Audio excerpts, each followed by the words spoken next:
Hi there, and thanks for tuning in. We are Sakshi, DJ, and little Pixie, the Wonder Bunnies. We make travel and vegetarian food vlogs from all over the world. In this video, we are going to talk about what makes Singapore such a great child-friendly travel destination, and we are also going to cover some specific activities that we think both adults and kids can enjoy. Let's get into this. Alright, so we have been out and about in Singapore, and we have traveled outside of Singapore as well extensively, both as a couple and as new parents of a baby who's now a toddler, and we have traveled some with her at a toddler stage as well. And it is based on this experience that we can say that Singapore is extremely child-friendly. It's very easy to navigate with babies, toddlers, and even young kids. And in this video, let us tell you how. Okay, before we get into specific child-friendly activities, we'd like to spend a few minutes in talking about how easy it is to navigate on the various modes of transport in Singapore. This includes the trains, the buses, and the taxis. Generally speaking, Singapore is extremely stroller-friendly and has a very convenient public transport system which makes it easy to navigate even if you are with kids. The city is very well planned, and there are paved walkways all over the place. And when you access public transport stations such as the train station, then there are ramps which makes it easy to access them. There are escalators everywhere and spacious elevators which makes it easy to carry the stroller to the specific platform stations.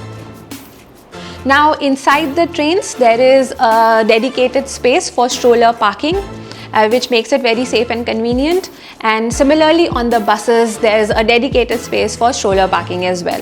What's even better is that both modes of public transport are free of cost for kids, for those under 7 years of age or within 0.9 meters of height. So when it comes to taking cabs in Singapore, there are two options. The first one is through ride-sharing services like Grab and Gojek, and you can pre-install the apps of these on your phones.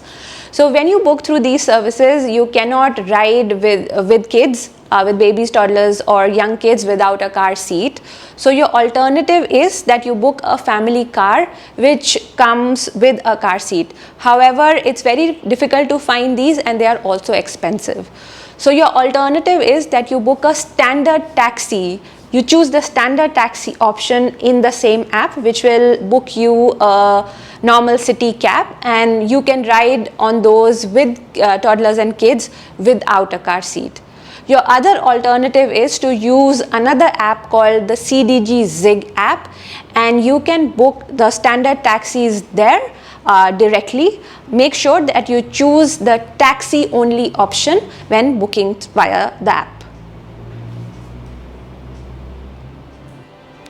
Another very important feature that makes Singapore child friendly is the availability of toilets with baby changing areas all over the island. Whether you are at a mall, at the train station, at the zoo, or any of the attractions or theme parks, you will always find this facility everywhere. Given that Singapore is so child-friendly, all the major attractions like your Marina Bay, Malayan Park, Orchard Road, etc. are very easy to do with kids. However, in this next section, we are going to talk about some specific activities which are child-friendly, and most of which we think are fun for both the adults as well as the kids. Now let's begin with the Singapore Zoo. You can be spontaneous with the visit and buy the tickets on the spot, or you may check out online prices where a lot of deals and discounts are sometimes available. The zoo has all kinds of animals like the big cats, your lion, tigers, cheetah, and then monkeys and apes of all different kinds, and also animals from Africa like your giraffes, zebras, and your rhinos, and so much more. The zoo also offers experiential activities like breakfast with animals or feeding the animals. You need to reserve your slot for each of these, and these get taken up very fast, so our suggestion would be to book these in advance. Besides that, there are shows as well. For example, shows with monkeys or show with sea lions, and these shows, they have a particular schedule which you can check online, but you do not need to pay anything extra. It's already included in the ticket price. The whole park is stroller friendly, so do get your stroller along, and in case you don't, you can always rent a stroller or even a wagon, because there will be a lot of walking involved. There's also river safari and night safari tours that you can also enjoy at the zoo. However, these come at an extra cost, and you can always check online and see if you want to add those activities along with the zoo visit. In Singapore, there used to be a bird park called the Jurong Bird Park. This is not operational anymore. What they are doing is moving the bird park close to where the zoo is, and it will be called as the Bird Paradise. There are a few other attractions that are opening in the vicinity, and the whole complex will be known as the Mandai Wildlife Reserve. So when you visit, do check online and see if the bird paradise is operational, and you can plan accordingly at the time of your visit. Next, we want to talk about the Future World at Art Science Museum. It's a very creative, colorful and artistic display using lights, colors and patterns. We suggest to book the tickets online because this is very popular and the slots get taken up very fast. A lot of the art installation is very playful and friendly, and some of it is even interactive. And when we visited with Pixie, she had a great time. There are even booths for families to sit and draw and color and add them to the installations and then print it out and take them as souvenirs. So it's a great fun activity for the entire family. If your kid is an early bird like ours, you may want to start your day with a nice breakfast or a brunch.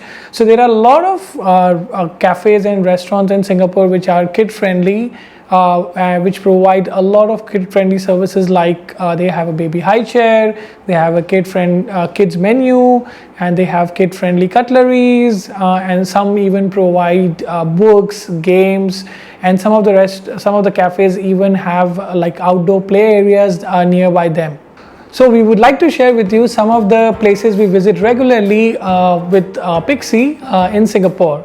So the first place we would like to recommend is Baker and Cook in Dempsey Hill.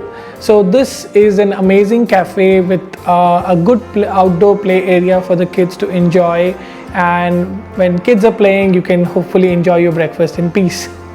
So the second one is Carrot Sticks and Cravings, which has nice riverside location in Robertson Quay. And the third one is Tiong Bahru Bakery on Foothills in Fort Canning Park. And just a few meters away from Tiong Bahru Bakery, there is a nice children's playground called Jubilee Park, which has a lot of swings, seesaw, slides, bouncing nets. So the kids really enjoy their time over there, because we take usually Pixie over the weekend on every Sunday morning over there. So she has a lot of fun time over there. Now, Singapore has a lot of open parks and playgrounds, and in this video we'd like to suggest 3 out of the many. The first one is the Singapore Botanic Gardens, which is also a UNESCO World Heritage Site. It's a very spacious and very beautiful park which has different sections like the orchid gardens, the foliage gardens. There's even a small pond where you can spot turtles, ducks and swans. And there are also some restaurants in case you want to grab a bite, or you can pack your own picnic lunch. The second one is the East Coast Park, which is by the beach. So you can enjoy some beach activities over here. You can catch a nice sunset. You can even grab some food and drinks from the many restaurants nearby, or pack your own picnic lunch.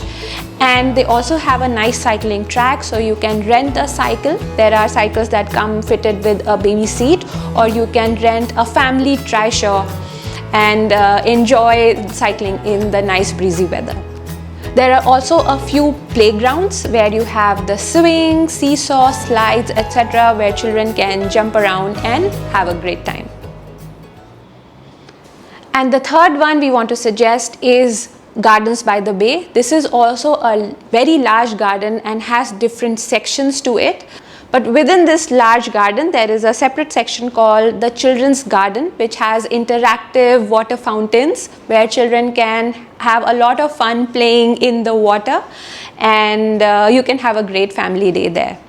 In the evening, you can walk up to the Super Tree Grove and enjoy the beautiful display of lights and colors in the form of a free light and sound show called Garden Rhapsody that both adults and kids will surely enjoy.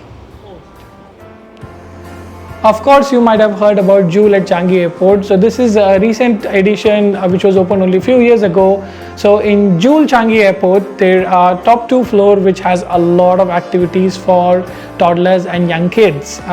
For toddlers especially, there are activities like Canopy Park, which has artsy animal installations. There's something called Foggy Bowls, which there is a lot of fog come from the park, where the toddlers really enjoy that, try to catch the fog and go in between the fog. Pixie really enjoyed when we went there. And then they also have discovery slides and few other activities. For slightly older kids, there are more activities apart from Canopy Park and all those things, like Mirror Maze, Bouncy Nets, and also Changi Experience Studio. We just wanted to add this in case it was helpful. Now, I'm sure you have heard of the Sentosa Island, which has a lot of activities to do both for adults as well as kids.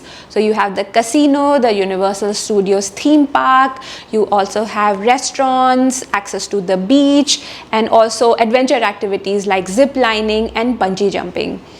But the one activity that we think both adults as well as toddlers or young kids will really enjoy is a visit to the S.E.A. Aquarium. Now, with everything else, we suggest that you book tickets online to get some deals or discounts, but you can also be spontaneous and purchase the tickets on the spot.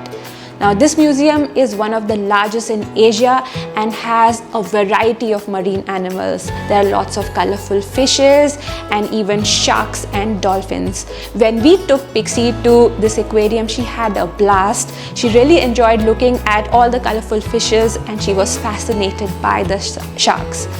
They also have a huge glass wall which is like a giant aquarium, and you as a family can just sit back, relax and observe hundreds of different species of marine animals. Besides the aquarium, the Sentosa Island has a really fun and lively vibe. There are children's parks and playgrounds, and you can also access the beach and have a great family time over there. We hope that this short summary of our experiences in Singapore was helpful. If you have any more questions, you can always leave them in the comments and we'll try our best to answer them. So that's it for today. Thanks for watching.